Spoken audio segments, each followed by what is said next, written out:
one thing I thought I just couldn't resist, right? I just couldn't resist this because there's a level of like naivete, you could say, where they put something right in front of you. They put it like right in your face. Right before your eyes. They tell us what they're doing. And they're so confident that there's nothing wrong with what they're doing. They're so confident that what they're doing is not wrong.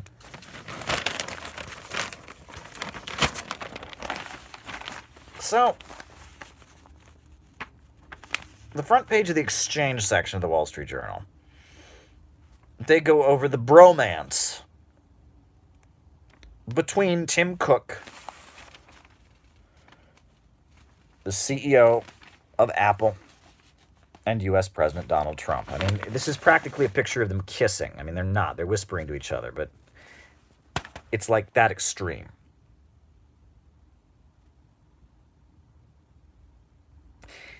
Tim Cook is the CEO of Apple. And it just goes over just how much Trump and the CEO of Apple are getting along with each other. Talks about how he calls him up, and within days, the Trump administration scaled back its tariff plan to exempt a swath of electronics products, including iPhones, saying it wanted to protect consumers ahead of holiday shopping. The call from Mr. Cook influenced the decision, a person close to the administration said. Mr. Trump publicly praised Mr. Cook's power of persuasion, saying that the CEO made compelling arguments against the tariffs. The Apple CEO has cultivated a relationship with the president and his family, an unlikely alliance, given their contrasting personalities and divergent views on many issues. Mr. Cook serves as an advisor to the White House's Workforce Policy Board, and the two have dined together during the past 2 summers. Right?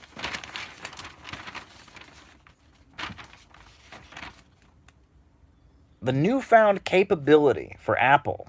This is a newfound capability for Apple. Steve Jobs didn't have any influence in Washington, and Tim Cook has offered it. Mr. Cook's personal diplomacy stands out among the tech giants. Others have sharply increased their outlays on lobbying in recent years, but haven't forged the close ties to the administration.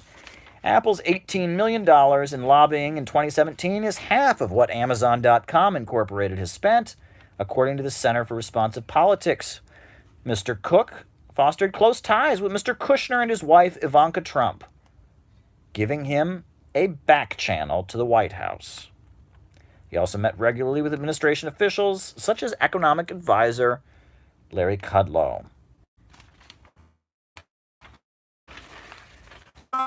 We now find out, it's now widely acknowledged, just as I just read to you, that Donald Trump and the CEO of Apple are best buds.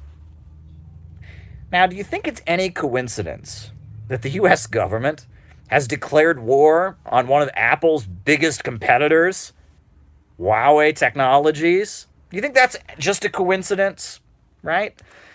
The U.S. government has gone into overdrive to basically demand that no one in the world buy Huawei phones, right? And it just so happens that Huawei and Apple are huge competitors, right? You got Mike Pompeo calling up Poland saying, do not buy Huawei Telecom, don't do it.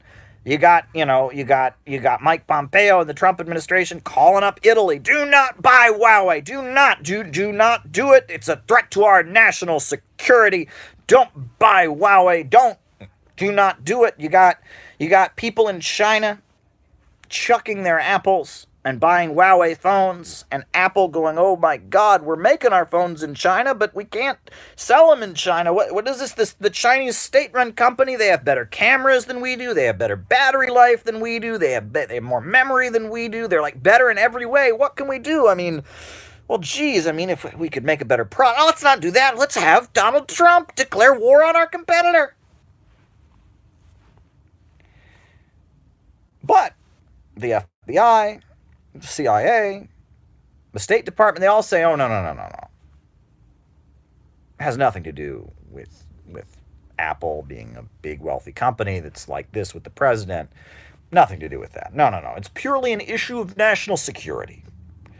Huawei, from what we understand, there are people on the board of Huawei who are also in the Chinese military. Bum, bum, bum. So therefore, it's a threat to national security. Now, keep in mind, it was revealed by Edward Snowden and by WikiLeaks that AT&T, Verizon, and all of them are fully cooperating with the NSA, completely turning over people's personal information and phone calls and all of that. Basically, the major telecom companies in the United States are functioning basically as part of the National Security Agency, right? I mean, they're spying on UN missions in violation of the UN treaty. But hey, Huawei, there's somebody on the board of it who's part of the Chinese military. You can't buy. Oh, do not buy Huawei. Apple, people are upset. People are upset that their Apple phones, their battery runs out. That it has planned obsolescence. It breaks. They don't make as good a phone as Huawei. And so they've got the US government and Trump and the Trump White House doing everything they can to fight against their competitor. This is how it works.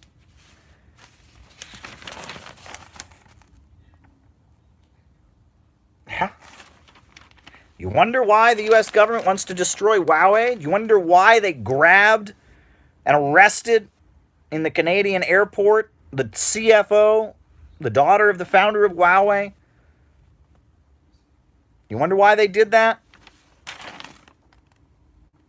You want to know why it's now illegal in the United States? We can't buy Huawei phones. You want to know why? This is what the war on Huawei is about. Apple and Trump are having a bromance. That's what it's about. It's not about keeping us safe. It's not about Chinese spies.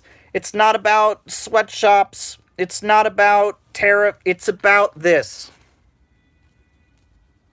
They want us to buy crappier phones, crappier computers, and crappier technology, and to make sure that we keep buying crappier phones and crappier computers and crappier technology. They're declaring war on people who make better phones and better technology and better computers.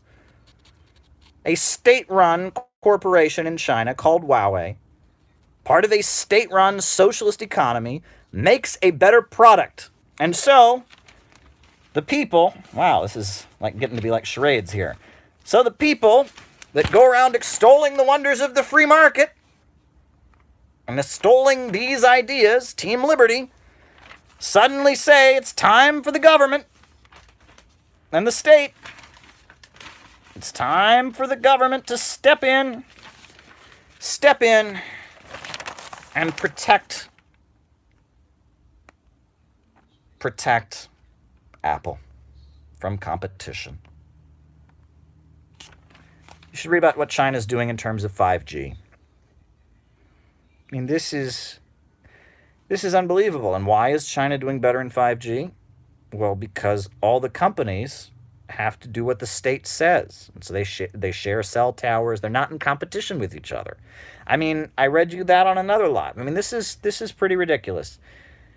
Yes, folks, I wish that I was using a Huawei phone to broadcast to you, because I think you'd be getting a better image. There'd be less of a chance of it freezing. God forbid. I hate that. Right? But unfortunately, you're watching this through an Apple phone because the government has gone out of its way to make sure that I can't buy a Huawei. Yes, what a world. What a world. What a world we live in. And it's right in front of your face. You look at this picture, you read this whole article about how Trump and Tim Cook, despite the fact that Tim Cook is really, really liberal and that Trump is conservative, despite the fact that Trump, was beating up on Apple on the campaign trail and saying he was going to make them make their phones here and all of that. Despite all of that, Trump loves Apple. Trump loves Tim Cook. They're best buds. They're friends.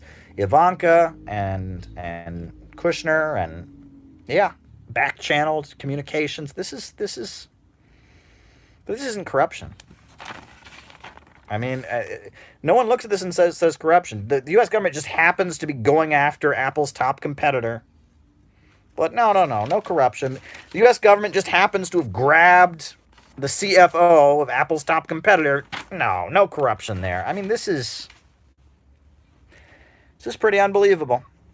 But that's life in American capitalism.